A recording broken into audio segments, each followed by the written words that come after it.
Legal, e você falou um termo que é muito interessante, que é o gatilho mental.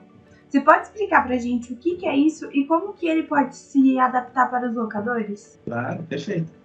Então, assim, quando a gente fala sobre gatilho mental, a gente volta também um pouquinho lá do neuromarketing, a gente volta de um processo do cérebro em si. Como é que funciona? Então, não só para locador, mas para tudo, né? Quando a gente começa a entender a persuasão, a gente começa a entender o processo de como é que funciona o cérebro, do tipo, o gatilho mental da história, né? Atualmente não. O ser humano em si, a gente sempre foi treinado por anos a aprender através de histórias. Tem gente que precisa e acaba até, por exemplo, no final de semana, se enclausulando ali na caverna para assistir Netflix o dia inteiro. A gente pode não estar falando de uma venda, mas o gatilho mental, quando eu trago a história em si, eu travo a pessoa. Aí você fala assim, como é que de forma neurológica, da forma que o cérebro funciona? E a gente começa a voltar, né, no próprio sistema do corpo humano. Vai para o cérebro, vai para o processo do sistema límbico, que acaba sendo onde tem as emoções. Então, o processo límbico em si é onde acaba tendo as emoções. E quando a gente entende quais são essas emoções e como a gente começa a trabalhar essas emoções, a gente começa a entender quais gatilhos mentais atualmente existem para fazer venda ou realizar um momento de engajamento.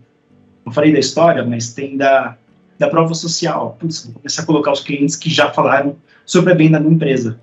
Como uma pessoa que não conhece você, vê que um monte de gente está querendo comprar aquele produto, ou da própria escassez. Posso me falar a memória, não sei se foi a Bis, não foi o Bis. Soufflé, se não me engano. É o chocolate soufflé, não é? Uhum. Quando ele entrou no mercado, são histórias, né? Se é verdade, não sei, mas acabou crescendo. Quando o soufflé entrou no mercado, você ia procurar e não achava lugar nenhum. E aí, na verdade, não é que não achava porque não tinha, mas porque não tinha chegado o produto nos pontos de venda. Então, eles acabaram utilizando, né, a forma da escassez para falar, putz, mas todo mundo está comprando. Você vai querer comprar e não tem? Como assim? Então, essa escassez acaba sendo tipo, mais desejada. Quero mais isso. Não sei se não me engano, a própria Red Bull, quando elas entraram no mercado, é um produto energético que acaba sendo um pouco estranho de vender no primeiro momento, assim, um produto diferente.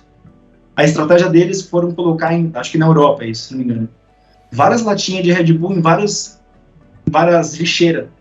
E outras pessoas iam jogar seus refrigerantes ou coisa do tipo, via lá um monte de Red Bull. Assim, como assim? Todo mundo tá tomando Red Bull e eu não tô tomando? Então você vê que, de uma forma emocional, você fala, nossa, todo mundo tá tomando, mas não tô tomando? Como assim? Deve ser bom. A própria Black Friday, né, é um exemplo muito claro que as pessoas deixam de comprar as coisas, tipo, às vezes o ano inteiro só pra, tipo, aproveitar a Black Friday. E às vezes nem, tipo, a promoção nem é realmente real. Mas eles fazem de um jeito que, tipo, pega a pessoa pra ela falar, não, é isso, eu vou comprar hoje. É isso. Você vê que a promoção ela tem várias etapas, né, dessa própria criação, onde de um processo ela precisa passar em detalhes, né? Então, quando a gente, por exemplo, vê uma propaganda muito bem feita no Instagram, a parte da imagem, é a musiquinha de fundo, as musiquinhas do TikTok. As criancinhas nem sabem o que é internet e estão dançando musiquinha de TikTok.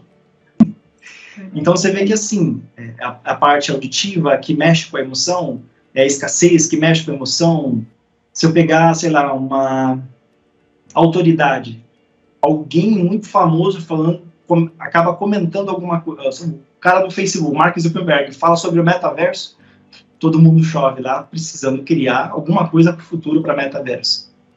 Sim. Então você vê que várias dessas, e aí a gente poderia ficar falando só de gatilho mental, né, de prova social, de polêmica, de reciprocidade, de surpresa, porque alguns dos dia a dia, assim, que acaba sendo mais, a credibilidade, que acaba sendo mais efetivo nas vendas. E se a gente volta para o mercado da locação em si, e a gente entra no e-commerce e acaba vendo lá os produtos mais vendidos, prova social dos produtos que de fato, eu quero alugar um PlayStation 5 porque eu vou viajar 10 dias com a minha família e eu vejo uma página lá, um monte de prova social.